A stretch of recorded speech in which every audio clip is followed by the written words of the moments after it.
Hello, everybody. My name's Elizabeth Price, and I'm a Stampin' Up! Demonstrator from Star, Idaho. Wondering where Star is? It's just a little bit west of Boise, and it's a fantastic place to live.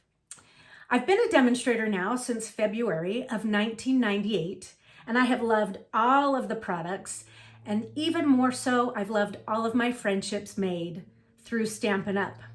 This year, I'm on the artisan design team, and a recent assignment I had was an awesome one.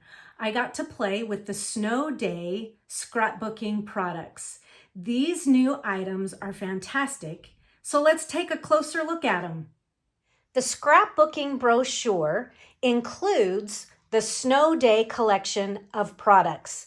They have been inspired by the Snowy Scenes Suite collection found in the September to December mini catalog. Now, there are a few differences between the products in the brochure versus the mini catalog. Let's take a look at the difference. In the brochure, you will find the Snow Day set of stamps for scrapbooking.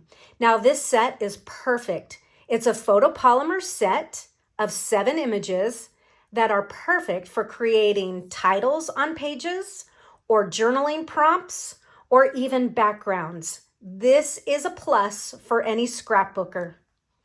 Another item is the Snow Day 12 by 12 two-tone cardstock. This cardstock, you guys, it's super fun because you get double the fun. You get a dark side and a light side to each piece of cardstock. In this pack, you're going to get 2 Poppy Parade, 2 Petal Pink, Pool Party, and Early Espresso. The Garden Green, however, you're going to get 4 sheets. That's a lot of fun to have. So each of these has a lighter side to them as well. This is, I mentioned it's fun to work with, but it has a white core, which is a positive because now you can do different techniques like ripping and sanding to reveal that white inner core. So double the fun. Another item in the brochure is the Snowy Scenes 12 by 12 DSP and sticker sheet. So this is where it's different from the mini catalog. The DSP is the same, but this pack in the brochure includes all of the same DSP from the mini catalog, along with a 12 by 12 sheet of stickers. And these are fun. You can see I've used some, and I'm going to show you those in just a minute. This sticker sheet includes ephemera.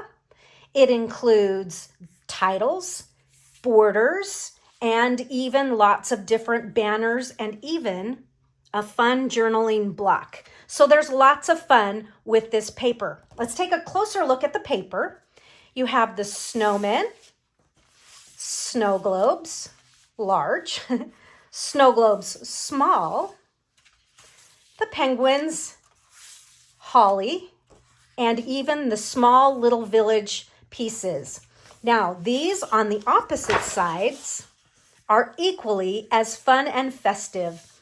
This is great for coordinating with all of the other products within the Snow Day collection. Let's take a closer look now at how I've put these products into use.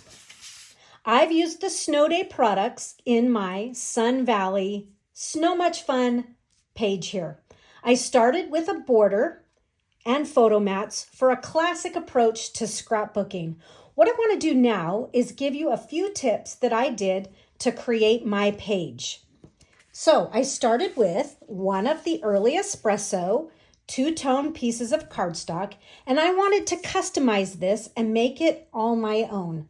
So I started by grabbing an acrylic block and some white craft ink. I also used a water painter and just a little bit of water. And what I did was I created a loose paint with my ink that I could use to splatter all over my paper here. Now, I mentioned that it's a loose ink, but I don't want it to be too loose that the drops are transparent. I'm going for more of an opaque splatter here. I also want my splatters to be fairly circular in shape. So I'm going to let those dry before I do anything more with this page, except for to add a few more splatters. This time I'm going to splatter with Wink of Stella.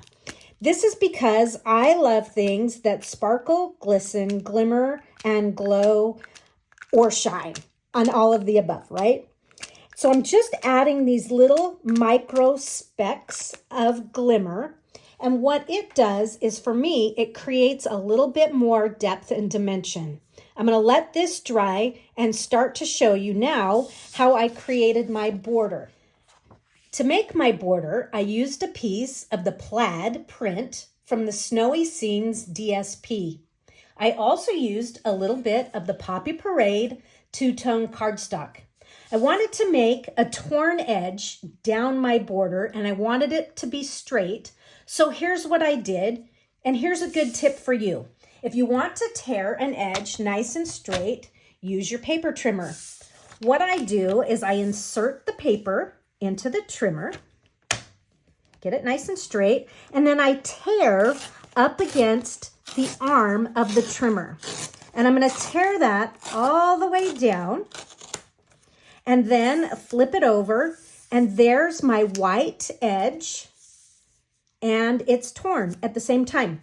Now, to finish this, I'm simply going to run my trimmer up, and now I have a matching piece of the light Poppy Parade. I'm just going to rotate it and then add this one on top, and then my plaid paper. But that's not it. I also included some of the Pool Party 5/8 inch pom-pom ribbon. And this ribbon you're going to find in the September to December mini catalog. And this is part of the Snowy Scenes Sweet Collection. But I just love the little pom-poms on here. I think they kind of look like snowballs. I also think that Stampin' Up! May have planned that. The use of repetition is used throughout my page. You saw the torn edges on my border. I've also included torn edges to the left of each of my photos. I like to repeat elements to create a cohesiveness to my scrapbook pages and even cards.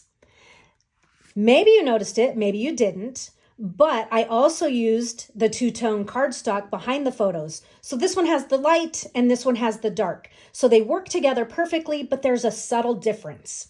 Speaking of subtle, I've also included that torn edge in the Sun Valley and in the date here. What I did for that is I took some of the Pool Party two-tone cardstock and added some dark with a torn edge on top of the light.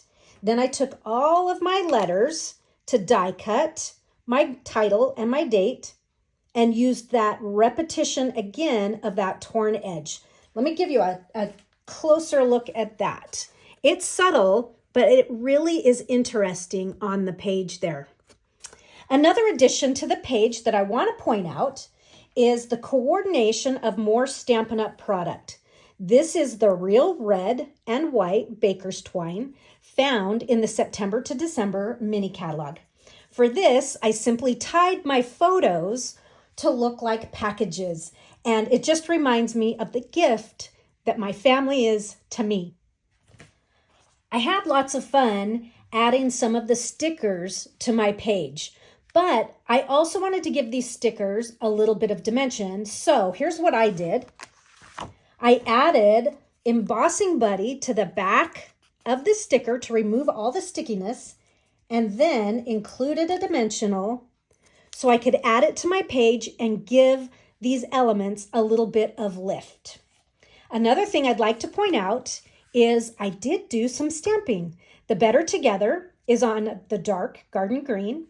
And if you look real close, you might see that I did a little bit of background stamping using Versamark. And I've repeated it 3 times on my page. The last thing I'd like to share with you is I included some iridescent faceted gems. And I included these because they sparkle. They're lovely. But they're also round, and that circular shape is repeated throughout my page here. So I have some iridescent gems those faceted gems that coordinate with the circles and my splatters and even the pom-poms on the page. So you can see how the use of repetition creates cohesiveness on your pages and even in your cards. I've had a great time working with the Snow Day collection from the scrapbooking brochure. I hope that someday soon you get your hands on some of these scrapbooking products. You're going to love it. You'll enjoy reliving memories through the art of scrapbooking. Take care, folks. Bye-bye.